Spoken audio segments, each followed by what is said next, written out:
back to another video. Hey guys, welcome back to another video and I hope you all are doing good. In this video, I actually want to talk about something which has been quite a topic which no one really talks about much, which is money. So basically, nobody really teaches us about money. You start working and you then figure out the hard way. Like, trust me, I have learned the hard way.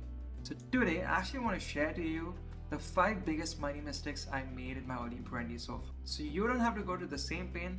So let's get on to this. Starting with the first money mistake, that is living paycheck to paycheck. I mean, for the longest time I thought that I was fine because I could pay my rent, my bills, but living paycheck to paycheck is literally like you're walking on a tightrope with no safety net, to be honest.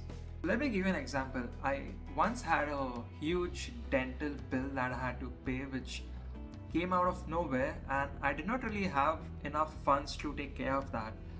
So because I was low on funds, my friend actually helped me out. I somehow could cover that cost, but I think that life just doesn't keep you prepared for this. It don't send you a warning. It's like just one emergency and then you're financially in pain. That lesson actually taught me it's better to save at least like 100 or whatsoever amount you can put aside as an emergency fund, because it's really not about the money at the end. It's about having that peace of mind. If anything happens anytime, you're always prepared no matter whatever the cost is. So it's better to build that step by step, which makes more sense than when you don't have anything and all of a sudden you have a big bill. Start with an emergency fund and save on that. Mistake 2, that is credit card debt. I'll be real with you. I mean, I used to treat my credit card like it's free money, to be honest, like night outs or like ordering food, going to different restaurants every day. But then when you have some major expenses like some medical bills or anything of that sort, that's when you rely to your credit card, and that time you be like, you have no choice because the bills are quite big. So that's when you fall into your credit card. It's good to have a credit card, but you just got to use them as a tool and not like something you can crutch on every time. You just got to set a limit to how much you're going to spend in your credit card and not over limit. So the third mistake is spending to impress. I used to think if I dressed better or like had the best phone or went out more, people would actually respect me. But honestly, I would just end up broke, to be honest, trying to impress people who don't even really care. Here's the truth actually, because when you're lying awake at night stressing about money, to be honest, none of those people are there to help. One thing that I've realized really is that too many people spend money they haven't even earned to buy things they don't want, to impress people they don't even like. Like, why? The lesson that I learned from that is respect isn't built on what you own, it's built on how you show up as a person, which really matters in the end. Mistake number 4 is that not investing early. When I was younger, I thought that investing was something for later.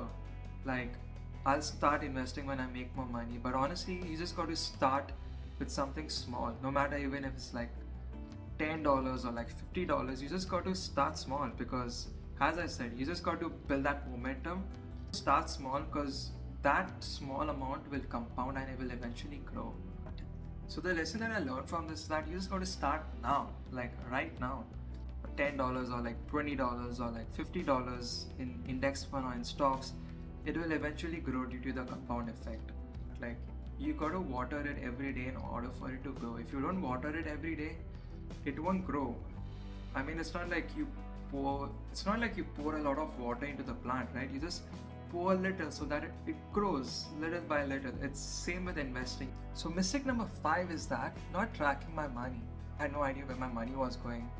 For years I had no idea where my money was going. I would get paid, feel rich for a week, and then I would realize, oh, there's not enough funds left.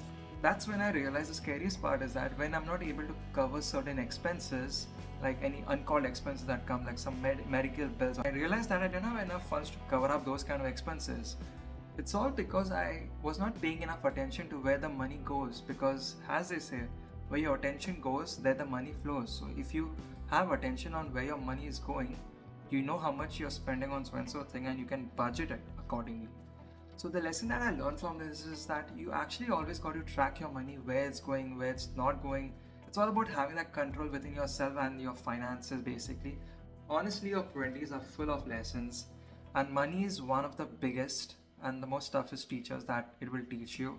So I've learned a lot from my mistakes that shook me, but so every mistake taught me something valuable and to force you to learn. Like just start now, save even if it's a little amount of money, start investing, respect your credit, stop spending your money to impress people you don't like. That doesn't really serve the purpose. Just start now, start investing, start saving, because eventually 10 years later when you look back, you will be shocked at how much that those small steps really mattered for having a good amount of money saved up and invested so far. Anyways, that's about it for this video, guys. If this video gave you any value, please hit that like button, and if you want to share it with a friend who's figuring out their own money lifestyle and on how to learn how to get better with money and the mistakes to avoid, you can share them this video. Don't forget to subscribe to this video, and I'll see you in the next one.